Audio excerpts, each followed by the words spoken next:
guys, how's it going? Long time no see. It's Micaela. Minasan, hisashiburi desu. Micaela desu. I owe you guys a huge life update, and I have been dragging my feet on this video for I'm gonna start crying already. Oh my god. I didn't expect myself to feel emotional right now. I have been dragging my feet on this life update video for maybe 2 years. But I know that I owe people somewhat of an explanation. I know I don't owe you all the details, but until I make this video, I can't move forward and I can't go back to creating travel content, which is something that I truly love to do. And so, I mean, I've been putting it off for long enough. I decided it's finally time to just kind of bite the bullet, give you this life update, and hopefully just move on and go back to doing, the things that I love. Oh my god, I'm sorry. I didn't expect that as soon as I turned on the camera I'd get really emotional, but I think I've just been dreading this for so long. I've been having nightmares about making this video because I'm just holding a lot in, to be honest. Oh, I don't even know where to start. So I think I'm just gonna have to start with where we left off. I was traveling during the beginning of the pandemic. I was trying to stay busy, stay working. I was actually having a lot of fun. I was making videos, and during the last few videos that I updated with, I was pregnant, and I hadn't told anybody yet. I was keeping it a secret so I could keep working just because I loved what I did so much. And at the time I had planned to eventually tell you on YouTube as well. I was also working on a local TV program which ended just last year, and on the TV show there was no way I could hide that I was pregnant. It was obvious. It was definitely obvious, especially because I tried to work just straight through to the end with that. And it was supposed to be a really, really happy thing that we tried to keep to ourselves, and we had a lot of excitement. And our daughter, she was born August 31st, 2021, and she passed away an hour later.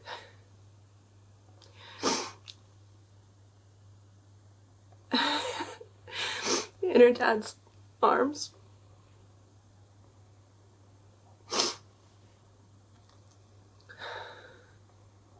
And I've been dreading making this video because it feels, I think I have so much unresolved trauma from this era, and I really just don't want to trauma dump on a bunch of strangers. So that's the gist of it. There's a long story there, and I don't know how to talk about it without feeling like it's exploitive, or like I'm revealing too much, or I'm making other people sad or uncomfortable. I don't know how to gauge what is too much information and what's necessary information, but during that time, during the last few months of my pregnancy, we found out she was very sick, and as the weeks went by, it became clear that she wasn't going to survive.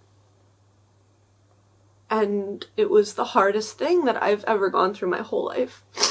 I don't think I should share all of the details, but she had something called trisomy 13, which meant she had 3 copies of the 13th chromosome. And that caused a whole bunch of things in her body to be formed incorrectly, most importantly her heart. And although while she was being made, we could hear her heartbeat very, very strongly, and she was alive. Unfortunately, once she was born, the heart could not function without my support, and She didn't even cry, but she opened her eyes a little bit. We got to hold her, and she passed away about an hour after she was born. I couldn't make this video back then because I was still in it, and that was extremely hard. I didn't know how I was. I thought I was okay, even though I clearly wasn't, and then I wasn't okay, and then a lot of things happened, and at the end of that year I found out that I was pregnant again. Although that second pregnancy was extremely hard because I wasn't mentally ready to carry another child and to like just jump back into it. I'm extremely glad that I did, because the day she was born, and even now, like, from certain angles she looks like my first daughter. She has the same nose, and she has like the same hairline, and so in a way, like, I get to see glimpses of what could have been the first time, and I get to see glimpses of my first daughter as my second daughter grows up. So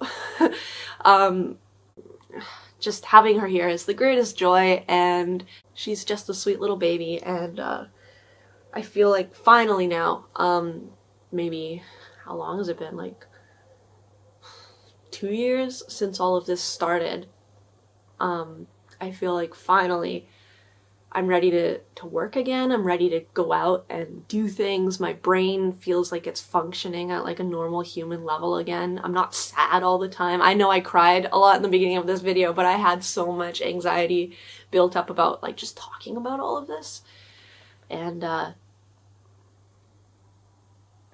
yeah, I'm ready to start posting again. But for me, there was a huge mental block where I was avoiding coming back to YouTube because I didn't want to have to make this video. I didn't want to have to tell you this story. I didn't like that it was my story. I didn't like that it was my life. I didn't like that, you know, I felt stuck in the sense that if I had ignored it and acted like everything was fine, it would have been like erasure of this big part of my life. But then if I address it, it also feels like I'm just kind of like exploiting my own sadness, which I also don't feel comfortable with. So I don't know. I don't know. I'm gonna have to trim this down to like a comfortable level that I feel is okay to share. There's a few things that I made over the past few years that I wasn't able to share because of the pandemic that I would like to post now. And moving forward, I would also like to post more current information. A lot of people had wondered where I had been. I've always been on Instagram, so you can always follow on Instagram. You can even go back and see the history. You can see some photos I shared from the past few years and some of the harder times in my life, if you want to. But yeah, that's where I've been. I just wanted to say thank you for your patience. Thank you for your understanding. Thanks for waiting. And now I'm looking forward to getting back on track. So